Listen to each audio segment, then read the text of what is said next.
That viral statistic, that deodorants are responsible for 23% of Alzheimer's cases, is completely fabricated.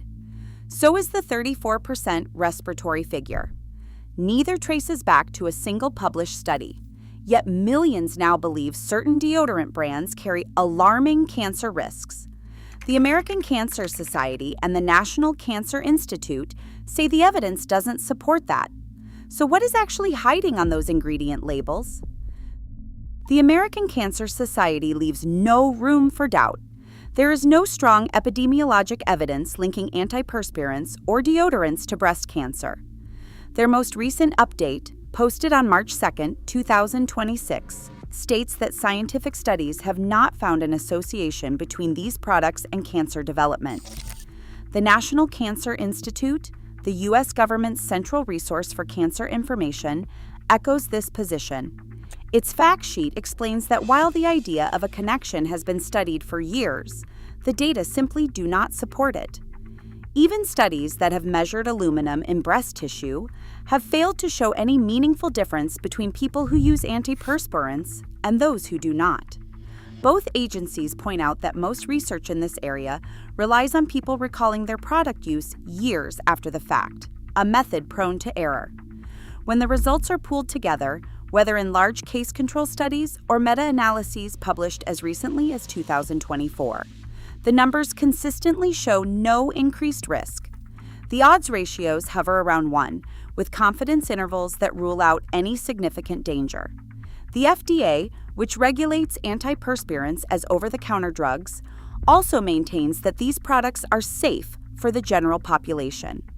No regulatory agency in the United States has issued a cancer warning for any aluminum-based deodorant or antiperspirant. This is not a matter of industry spin or hidden data. The consensus from the American Cancer Society, the National Cancer Institute, and the FDA is clear, public, and up to date. For consumers sorting through a maze of alarming headlines and viral statistics, these are the facts that hold up under scrutiny. A single, dramatic number can travel farther online than any scientific study. In early 2021, a meme began circulating on Pinterest and BuzzFeed, claiming that 23% of Alzheimer's cases were caused by aluminum in deodorant. The supposed source, a journal called Geriatric Dermatology, doesn't exist. Fact-checkers at Snopes and Science Feedback traced the figure to a misreading of a 2014 Alzheimer's Association review, which never attached any percentage to deodorant use. Still, the 23% meme exploded, copied, and pasted into Facebook groups and Instagram stories, each new share making the claim look more like established fact. The pattern repeated with the so-called 34% respiratory risk meme. This statistic first appeared in a 2020 YouTube video, referencing a vague global health survey that no one could actually find.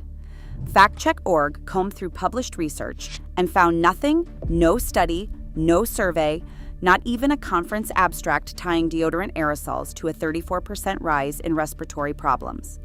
The number is a fiction, but its viral spread has made it a fixture in online debates about product safety.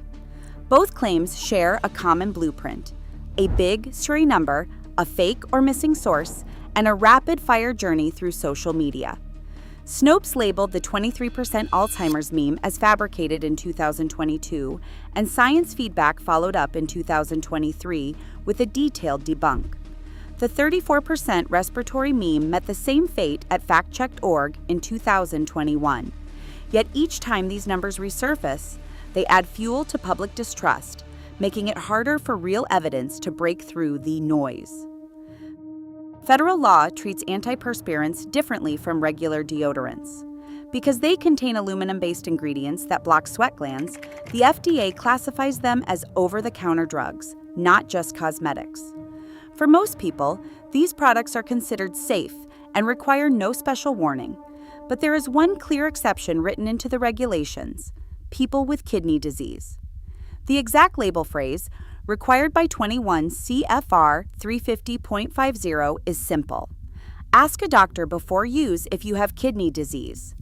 This language appears on every antiperspirant that contains aluminum, whether it's a drugstore staple or a luxury brand. The warning isn't based on evidence that antiperspirant causes kidney problems in healthy people. Instead, it's a precaution for those whose kidneys are already struggling, since their bodies may have trouble clearing aluminum from the bloodstream. The FDA does not name a specific cutoff for kidney function, like a particular eGFR number. The guidance is deliberately broad, reflecting the agency's goal to protect the most vulnerable without alarming the general public. No other health authority in the United States or abroad requires a cancer warning for these products. For the vast majority of users, this is the only official caution attached to aluminum antiperspirants.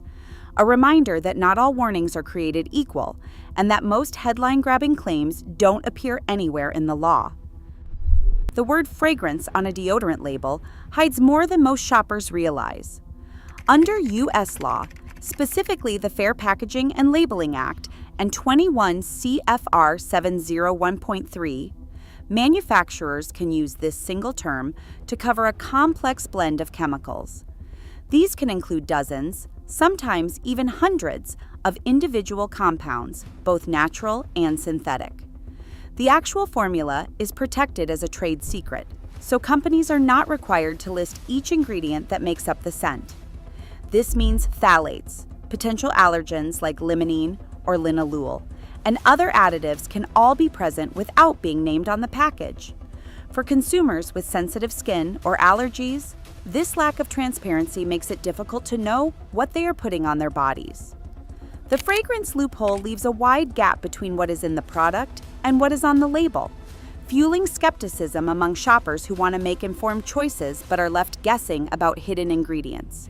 This legal gray area is one reason why calls for full disclosure and clearer ingredient lists keep growing louder. Deodorants and antiperspirants might share shelf space, but in the eyes of U.S. regulators, they are fundamentally different products. Deodorants are classified as cosmetics. Their main job is to mask or neutralize odor caused by bacteria breaking down sweat. They do not affect how much you sweat, and the FDA does not require them to undergo pre-market approval or set ingredient limits, as long as they don't make drug-like claims. Antiperspirants, on the other hand, are regulated as over-the-counter drugs. The reason is simple.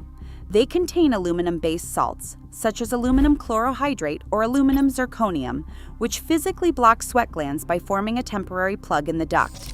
This mechanism actually reduces the amount of sweat reaching the skin surface.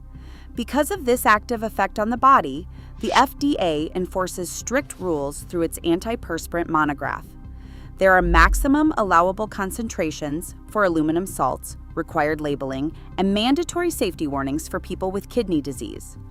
No deodorant without an antiperspirant claim contains aluminum salts, and no antiperspirant can be sold in the U.S. without meeting these drug requirements. This division, cosmetic versus OTC drug, explains why only antiperspirants carry that aluminum warning and why ingredient panels look so different from one product type to another. Irritated skin is far more common than any of the headline-grabbing risks. Dermatologists have tracked a steady rise in allergic reactions to common deodorant ingredients. A 2022 case series in contact dermatitis found that propylene glycol, a popular humectant, triggered patch test reactions in dozens of patients with sensitive skin. Baking soda, often used in natural or aluminum-free products, isn't always gentle either. A 2021 study in the Journal of the American Academy of Dermatology reported that 22% of baking soda deodorant users developed irritation or allergy on patch testing. Essential oils, marketed as clean alternatives, can be just as problematic. A 2023 dermatology case report documented new cases of contact dermatitis linked to tea tree and lavender oils in so-called safe brands. These ingredients are listed on most labels, making it possible to avoid them if you know what to look for. Recognizing real irritants is the first step to protecting your skin. A smart approach starts with the label. First, scan the ingredient list for potential irritants, such as propylene glycol, fragrance blends, or essential oils, especially if you have sensitive skin. If a product simply lists fragrance, understand that this could mean dozens of hidden chemicals. So consider brands that disclose full scent ingredients or are certified by independent groups like Cosmos or NSF. Next, patch test any new deodorant before regular use. Apply a small amount to your inner arm and wait 24 hours to check for redness or itching. For anyone with severe kidney disease, always speak with a doctor before using antiperspirants that contain aluminum salts. And if you're ever unsure, a board-certified dermatologist can help you interpret confusing labels or recommend safer options. With a little extra effort, it's possible to cut through the marketing noise and choose products that fit both your health needs and your values. Today, major health agencies agree no deodorant ingredient is proven to cause cancer in healthy people.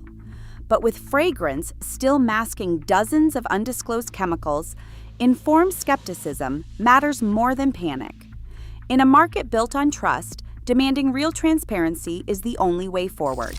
Stay curious and stay critical.